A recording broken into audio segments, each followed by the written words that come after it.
Recording. Okay, all right, we're jumping in. Hello, everyone. My name is Brian Waters. I'm an account executive here at Bales & Associates. Thank you for joining our informative Friday session. Before we get started, and if you're not familiar with Bales, I'd like to take a second to tell you a little bit about us. We have been in the Infor ecosystem for over 26 years. We are entirely Infor focused. We do nothing but Infor implementations, upgrades, and managed services. We support all aspects of the technology, including S3, Landmark, and Cloud Suite, including HCM, finance, and supply chain. In fact, we have been recognized and given partnering awards in 8 out of the last 10 years. Our consultants bring 15 plus years of consulting experience in the space and the equivalent in professional experience. Some were former benefit managers, compensation managers, directors of supply chain, as well as former controllers and CFOs. Exciting news for the Infor community. Early this year, Bales became part of Nordic, an industry-leading healthcare consulting firm. We'll operate as a wholly owned subsidiary and continue to be led by Jamie Bales. Nordic will provide us with resources to fund our growth, expand our business, and support our customers more effectively. For healthcare customers, it allows us to bring together the Nordic's capabilities in the EHR space to provide a more holistic solution, including specific expertise in EHR and ERP integration. This combination will offer a best practice model to reduce implementation risks and leveraging the data from both systems to drive insights and documents. Again, we'd like to thank you for joining us today. Let me introduce your presenters. Today we have Karen Evans, one of our HCM principal consultants, Niki Kimball, our HCM practice manager, and Kellie Gilbert, our HCM practice director. Thank you for joining. Thanks, Brian. So let's kick this off with our agenda. We'll talk about what occupational health is, some key features. We'll introduce the roles within the module. What are health components as part of the module. We'll take a deeper dive into key features, introduce email rules, templates, and notifications, touch on reports, and then we'll wrap up with some questions. So welcome everybody to the occupational health overview. So let's start out and talk about what occupational health is. So it delivers the capability to track job-related requirements and events. It is a process-driven application. I'm sorry, was there a question or comment? Okay. It's a process-driven application for gathering data and to track occupational health components, and we'll dig a little bit deeper what components are as we move forward. And it is a module within the HR Talent suite of applications, and most of you may know this, but it used to be Global HR, and now we're calling it HR Talent Suite. Okay, so let's keep moving on. And what are components? So components, and when we think about this module, we're going to talk a lot about components. So components are an individual procedure, a test or vaccine. It can be assigned either individually or by a group. And they're actually requirements. So when we think about requirements for the job, we're going to think about vaccines, maybe it's a health test, a diagnostic test, or even a wellness procedure. And let's break that down a little bit. So immunizations, we're talking about, you know, it could be measles or mumps, hepatitis, Tdap, those types of things. When we think about a health test, maybe blood pressure, vital signs, things like that that need to occur as part of employment, or even a diagnostic test such as blood tests. And then we have wellness procedures, which can also be tracked. Maybe that's a test for BMI, if you're a smoker, non-smoker, cholesterol test, those types of things. So those are all health components. So how can we track them? So we talked about it. We can do that either individually, such as a flu vaccine, or as a series. Maybe that's hepatitis. We've got to do the third round of shots for a series of vaccines. So those are the different ways that we can track it. And some of the key features, so we can assign health components, as we said, individually, mass assign as a group of a series to your resources. We can track due dates, expiration dates, appointments, tests, and procedures. And that's really critical when you think about managing and administering the program, the module. So, and this is really important when you think about managing the process, because the due dates are critical in making sure people are compliant and they meet the requirements. So we can view current and historical incidents and look at correspondence that was delivered, and also run analytic reports to tell us who's compliant and maybe who isn't, who's coming up to be past due, maybe, and up and coming due within the next, say, couple weeks. We can create and send email notifications through delivered templates, and you would define those based on your business process. And that does streamline the process. So along with that, some of the key features are quick links. So based on your delivered security role that you have your employees in, there are quick links that sit on the system where within the screen you can click up in the right-hand corner, and it's very easy to navigate and maybe look at, if you're a leader, you can look at who's compliant and who isn't within your direct reports. So some of those roles in occupational health, we touched on delivered roles. So these are role-based security, and it determines what you can perform based on your security role. So we have the health administrator, the facility manager, of course, a manager who is a leader of a direct report, and then we have the employee who you would assign a health component to for them to complete.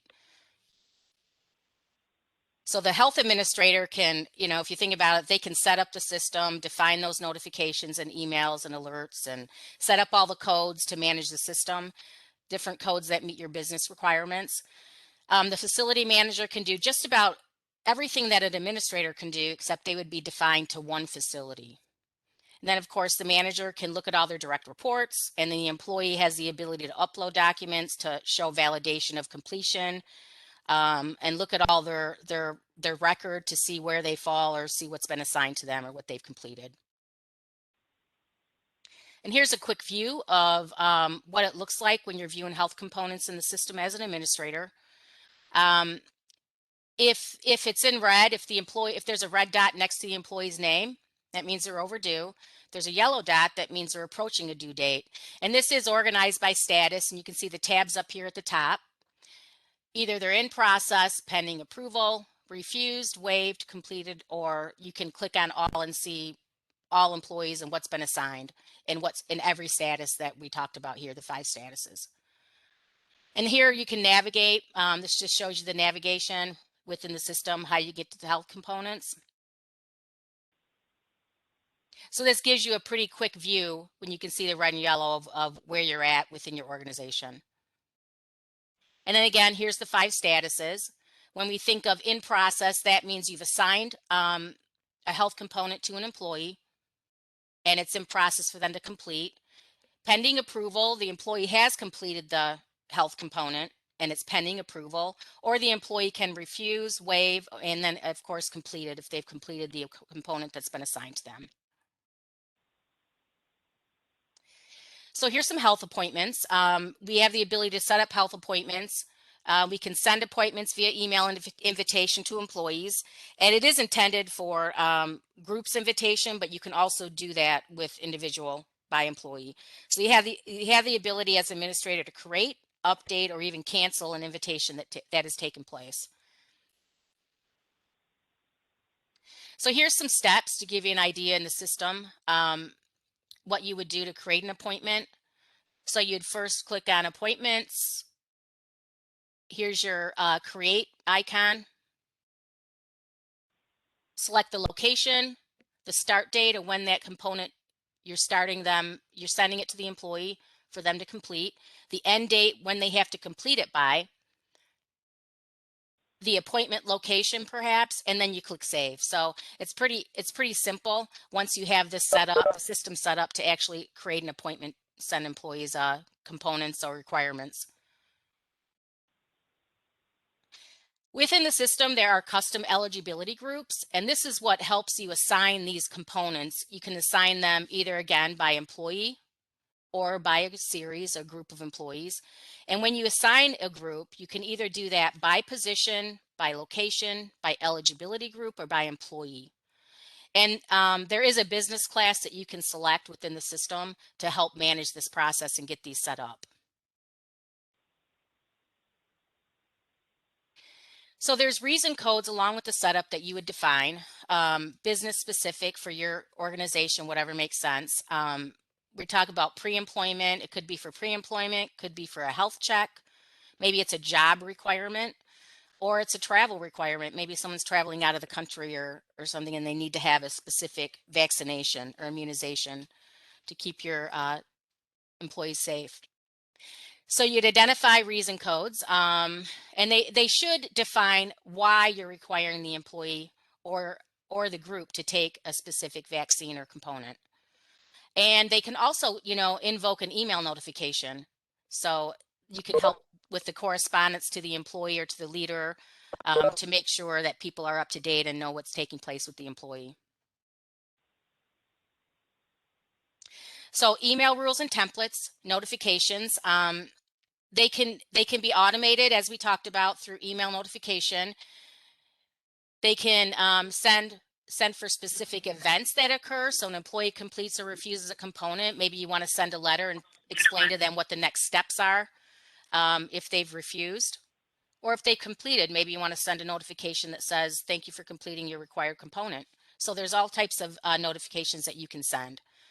And you can also do this through a date calculation. Maybe 30 days after you've assigned an event, you want an employee to take a certain vaccine or have a health check. And here's just an example.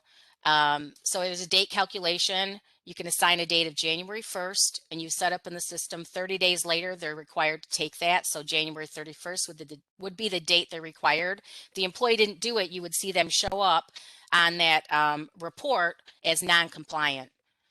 So really, really cool feature to set up these dates so that you can manage the process. There are analytic reports available to view the status of completion. And some of these reports that are delivered, there's a completed chart. This displays components completed on time or not completed, and then they have a completed on time delivered report. And this simply displays completed on time as compared maybe to the prior month. And then there's status by location, a report that you can deliver. And that displays components completed by location, as it states. So you can customize these reports. You can do some other things with that too. So there's other ways that you can pull these reports. You can dump them into you can print them to a PDF. You can export to CSV. You can simply create a report and view it on the screen. There's our related reports that you can click on that might give you other ideas of reports that can be done. And then you can personalize this, as we talked about. You can customize these reports that are delivered. And they are viewed either by component or employee. You can see up here, you can click on component or employee, and then that's how you can view the different list of employees and where they are in the health process. So just as a follow-up, excuse me, a lot of the clients have been setting up COVID-19 within the occupational health module as a way to track if people have received vaccines or there's anything that they need to do. Maybe there's a follow-up 90 days later if they've had COVID, and depending on the type of vaccine, you could also track that. They've taken Pfizer or Moderna or the other vaccines that might be out there. So, but you can track that. So we just wanted to introduce the COVID-19 update. So as a summary, we did talk about the health components and how you can track those. Different roles, introduced email notifications, some features available within the module and templates that are delivered. Some quick views. We showed you the red and yellow arrows indicating the status of the completion of any components. And those are all the key features. We also talked about reporting options within the module and introduced many clients are using this module to track the COVID-19. Any questions? Karen, I have nothing in the chat. Great. Okay. Thanks, Kelly. Can I ask a question just because I'm curious? Sure. Or if you don't want me to, you can tell me to hush. No, go ahead. I can do these by org unit too, correct? As long as I can create a custom group to match up to that. I believe so. Yes, you could do that by org unit. As long as you can create the custom group and those fields are available within the system, you can create. Typically, they define them by position, location, eligibility group, and within that eligibility group, that's where you tie that org group. Perfect. Thank you. You're welcome. So as a wrap up, our next quarterly Informative Friday series will be in October. You can follow us on social media, LinkedIn, Facebook, Twitter. And a really cool thing that we're doing here at Bales is Coffee with Consultants. You can simply reach out to us via balesllc.com or contact Molly Velasco at Bales, and we can schedule you for a meeting with one of our consultants. You can ask questions, talk about a particular feature in the system, and we'd be happy to meet with you guys for a half hour. It is free of charge, and we'd be happy to have you guys reach out and take advantage of this great opportunity. Thanks everyone for attending. Have a great weekend. Thank you, Karen. Thank you, Karen. That was amazing. Yep. Thanks, Karen. Have a good day. Thank you.